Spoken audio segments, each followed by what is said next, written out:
आखिर GI tag के साथ क्या क्या जुड़ा हुआ है उसके बारे में सीधे सीधे हम आपसे जानना चाहेंगे कि ये जीआई टैग है क्या। हाँ, ये आपने अच्छा सवाल किया है। जीआई इंडिकेशन का मतलब होता है जियोग्राफिकल इंडिकेशन। ठीक है। ये ऐसे उत्पाद होते हैं जो किसी खास भौगोलिक क्षेत्र से जुड़े होते हैं और उस क्षेत्र की विशेषताओं और गुणवत्ताओं को लेकर आते हैं। और जीआई रजिस्ट्रेशन का काम भारतवर्ष में जीआई रजिस्ट्री चेन्नई करती है, जो कि डीपीआईटी के अंतर्गत कार्य करती है। अच्छा। और कोई भी व्यक्ति या संगठन जिस क्षेत्र से जुड़ा है, उस क्षेत्र का जो उत्पाद है उसके लिए वो अप्लाई कर सकता है। और इनका जो रजिस्ट्रेशन है वो जीआई रजिस्ट्रेशन एक्ट 1999 के अंतर्गत किया जाता है। और इसको करने की एक खास प्रक्रिया है, उन सारी चीज़ों को देखी जाती प्रक्रिया है। काफ़ी लंबी चौड़ी होती है क्योंकि उसमें डॉक्यूमेंटेशन और तमाम सारे जी। जो सबूत है वो भी पेश करने होते हैं क्योंकि हाँ। आसानी से। जी, तो इसके बारे में बताऊंगा मैं कि जो एक वैधानिक प्रक्रिया है उनको देखना काफ़ी ज़रूरी होता है, क्योंकि वो उत्पाद उसी क्षेत्र से चलिए, हम मूलतः आपके आता साथ है। चलते हैं क्योंकि हाँ, देखिए, ये मूलतः उसी क्षेत्र मित्र से आता है। कुमार साहब, क्योंकि इसमें जानते हैं कि एक्सपर्टीज है, तो जैसे मूलतः इनके बारे में मुझे बताइए कि एक इनको थोड़ा सा हाँ, कंप्लीट हाँ, कर दो, वो ज़रूरी है। हाँ। मूलतः इसका उन लोगों को देखा जाता है कि उसी क्षेत्र से वो आते हैं या नहीं आते हैं। उसी क्षेत्र से आते हैं तब उनको उनकी सारी प्रक्रिया पूरी करके उनको दी जाती है।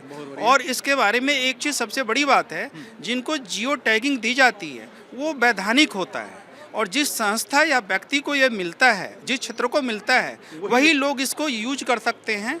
दूसरा कोई व्यक्ति उनके नाम पे इसको यूज नहीं कर सकता है। पहले जो होता था, ये जो हमारे बुनकर हैं, हस्तशिल्पी हैं, उनकी जो कलाकृति लुप्त होती जा रही थी और वो छोटे छोटे महल्ले और गांव में सीमित होकर रह रहे थे। और उनके जो उत्पाद थी, उनकी जो कलाकृतियां थी, वो बिचौलिए परचेज करके मार्केट में ऊंचे दामों में बेचा करते थे, क्योंकि उनकी यहाँ तक पहुँच नहीं थी। और ये जो जीआई का जो पहल भारत सरकार ने किया है, उसके बाद से ये जो हस्तशिल्पी हैं उनकी पहुंच डायरेक्ट बायर तक पहुंच गई है। और डायरेक्ट बायर इनसे अब संपर्क कर रहे हैं और इनसे डायरेक्ट उनकी परचेजिंग हो रही है, जिससे ये इनके जीवन बहुत बड़ा बदलाव। हाँ, इस जीवन में पूरे एक वर्षों में बहुत बड़ा बदलाव आ चुका है। अच्छा। और यहाँ पे आकर के इनको B2B और B2C, अंतर्राष्ट्रीय स्तर के जो हाँ, इनको दोनों चीज़ इनको मिल रहा है। इनको प्लेटफॉर्म मिल रहा है और इनकी आमदनी, इनके जीवन का ढंग सब में काफ़ी बदलाव आ गया है। और ये जो जो जीआई के आपके उत्पाद हैं, अब इसको भारतवर्ष के लोग जानने लगे हैं, पहचानने लगे हैं। और ये जो हमारे माननीय प्रधानमंत्री श्री नरेंद्र भाई मोदी जी का जो नारा है, vocal to local and local to global, उस दिशा में ये कार्यरत है। और पहले इनको हम अभी भारत के स्तर पर जो मान्यता मिल रही है, हम चाहेंगे इनको अंतर्राष्ट्रीय स्तर पे भी इनको मान्यता मिले। और ये कई हमारे ऐसे उत्पाद हैं जो कि अंतर्राष्ट्रीय स्तर पे लोग इनको अपनी पहचान बना चुके हैं और पहले से उनको जानते हैं। बट भारत सरकार ने उनको जो ऑथेंटिसिटी दी है गुणवत्ता का, उसके कारण इनका मार्केट काफ़ी बढ़ गया है। और अब ये न भारतवर्ष में ही नहीं, विदेशों से इनके पास ऑर्डर आने लगे हैं। देखिए, बहुत बड़ी बात उन्होंने कही कुमार साहब ने कि पहले जो सिर्फ गलियों तक सिमट के रह गए थे, आज उन्हें देश नहीं, अपने समाज नहीं, बल्कि विदेशों में भी सम्मान मिलना शुरू हो चुका है। बड़ा व्यापार उनका जो है बढ़ा है और उनके जीवन में बहुत बड़ा बदलाव आया है। कुमार साहब से फिर हम अगले दिन किसी और मसले पे भी चर्चा करेंगे, क्योंकि अभी हम कई स्टॉल पे चलते हैं और ये पूरे जितने भी स्टॉल जो आपको दिख रहा है, ये सब जीआई टैग वाले ही हैं, जिन्होंने अपने ही क्षेत्र में बहुत कुछ बदलाव कर दिया है। और ये बदलाव केंद्र सरकार की कोशिश के बाद ही संभव हुआ है, क्योंकि पहले हम जानते तो जरूर थे, मानते भी थे, लेकिन ये पहचान उनको अंतर्राष्ट्रीय स्तर पे हम नहीं दिला पाते थे। अब हम आपको लिए चलते हैं, जी हाँ, मखाना की चर्चा तो अब अंतर्राष्ट्रीय स्तर पे इस फूड को प्रमाणित करने के लिए सालों से मसला चल रहा था मित्रों, लेकिन सालों के बाद इनको एक बेहतरीन पहचान कुछ दिनों पहले ही जीआई टैग के तौर पे मिल गया है। और ये मखाना, आपका नाम क्या है? सर, मेरा नाम श्रवण कुमार राय है। श्रवण जी, या MBA मखाना वाला आपने क्यों लिखा? सर एक्चुअली ये हम लोगों ने पहले सुमित्रा फूड्स के नाम से ये एस्टेब्लिश्ड किया कंपनी, और सुमित्रा फूड्स के नाम से हम 9 फ्लेवर्ड में मखाना कर रहे हैं। 9, हाँ। उसके साथ साथ सर रॉ मखाना भी हम कर रहे हैं। अभी रिसेंटली हमने ये ब्रांड डेवलप किया है MBA मखाना वाला। बेसिकली मैं फूड टेक्नोलॉजिस्ट हूँ और मैंने MBA किया है। तो अभी ये कॉन्सेप्ट क्या है कि जो यूथ है सर, वो यूथ क्या होता है कि जंक फूड की तरफ काफ़ी अट्रैक्ट हो रहा है। आप देख रहे हैं कि अपने इंडिया में जो विदेशी रेस्टोरेंट चैन है वो काफ़ी तेज़ी से बढ़ रहा है। तो मैंने सोचा कि क्यों ना ये जो जंक फूड के अगेंस्ट मैं एक सुपर फूड का कॉन्सेप्ट डेवलप करूं। तो एक ब्रांड का नाम दिया मैंने MBA मखाना वाला।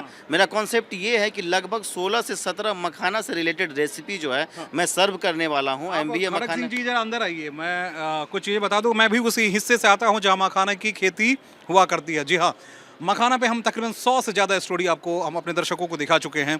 मखाना बनता कैसा, तैयार कैसे होता, बहुत मेहनत कस लोग जो हैं इसमें मेहनत करते हैं। उसके बाद ये खूबसूरत सा मखाना आपको बड़ा बड़ा सा दिख जाता है। राय साहब ये बताइए, आप लोग जो हैं कुछ जब GI टैग मिला उसके बाद कुछ बदलाव आया या? सर काफ़ी बदलाव आया है। मैं सबसे पहले बहुत थैंक्स बोलना चाहता हूँ DPIIT का। अच्छा। कि वो सबसे पहले क्या है कि मखाना तो बहुत सारे स्टेट्स में हाँ, अब होने लगा, लेकिन अब क्या है कि मखाना का जो अपना वैल्यू है वो किसी खास जोग्राफिकल एरिया में है, और वो मिथिलांचल में है। तो अब GI टैग मिलने के बाद हम लोग ये बोल पाते हैं कि हमारा मखाना मिथिला मखाना है, मिथिलांचल का मखाना है। और इसका सबसे बड़ा जो बेनिफिट है वो हम लोगों को मिलेगा एब्रॉड, मतलब फॉरेन कंट्रीज़ में, जहाँ वेस्टर्न वर्ल्ड में मखाने का डिमांड काफ़ी तेज़ी से बढ़ रहा है। अभी आप कनाडा देख लीजिए, ऑस्ट्रेलिया है, USA है, वहाँ बहुत ज़्यादा मखाने का डिमांड बढ़ रहा है। यूरोपियन कंट्रीज़ के पास अभी सबसे बड़ा प्रॉब्लम क्या है कि उनको फैट फ्री प्रोडक्ट चाहिए, और हमारा मखाना जो है सर ये पूरी तरीके से फैट फ्री प्रोडक्ट है। तो हम ये कह पाते हैं कि हमारा प्रोडक्ट GI टैग है, हम मिथिला मखाना दे रहे हैं, और हमको जो DPIIT के द्वारा सर ये जो प्लेटफॉर्म मिला है इसके तहत और हम जैसे स्टार्टअप्स तेज़ी से अपने प्रोडक्ट को अपने आगे निकल रहे हैं सर। मित्रों, मैं एक चीज़ और आपको बता दूं कि कुछ और चाहिए क्या? सत्तू है या मखाना के? ये सत्तू है सर। अच्छा, ये देखिए, मिथिला वाले जो हैं या बिहार वाले सत्तू के बहुत शौकीन होते हैं और सत्तू खाते भी हैं और सत्तू पचाते भी हैं। सत्तू को भी बहुत फूड के तौर पे अगर इस्तेमाल करें, फास्ट फूड नहीं बल्कि भाई ऐसे फूड का कि रेडी टू ईट है। जब भी खाना चाहें खट से इसमें नमक डालिए, चीनी डालिए, दूध डालिए और बना के आप खा लीजिए। तो इसमें से जो प्रोडक्ट है वो नमकीन वाले ऊपर दिखा रहे हैं। ये सारे सर फ्लेवर्ड मखाना है मेरे पास, डिफरेंट फ्लेवर में है। ये जैसे टेंगी टमाटो है, पुदीना है, ये सारे फ्लेवर्ड हैं। एक्चुअली ये सारे फ्लेवर्ड अभी बहुत ज़्यादा लोग as a chips extruded product काफ़ी लोग पसंद कर रहे हैं, लेकिन हम उसको क्या कर रहे हैं, सुपर फूड में कन्वर्ट कर दिए हैं। मतलब आप एक मखाना को फ्लेवर के साथ खाइए तो आप सुपर फूड कंज्यूम करेंगे। देखिए, इनकी कोशिश है और वाकई में दरभंगा मखाना या मिथिला मखाना को जैसे GI टैग मिला, क्योंकि मैं इसलिए बताया कि भाई TV9 भारतवर्ष ने इसके लिए एक मुहिम चलाई थी और हमने उन हिस्से में भी जाके स्टोरी की थी जहां ये मखाना तैयार किया जाता है और वहां के लोगों की क्या दशा, दुर्दशा या दयनीय स्थिति होती है वो मुझे पता है।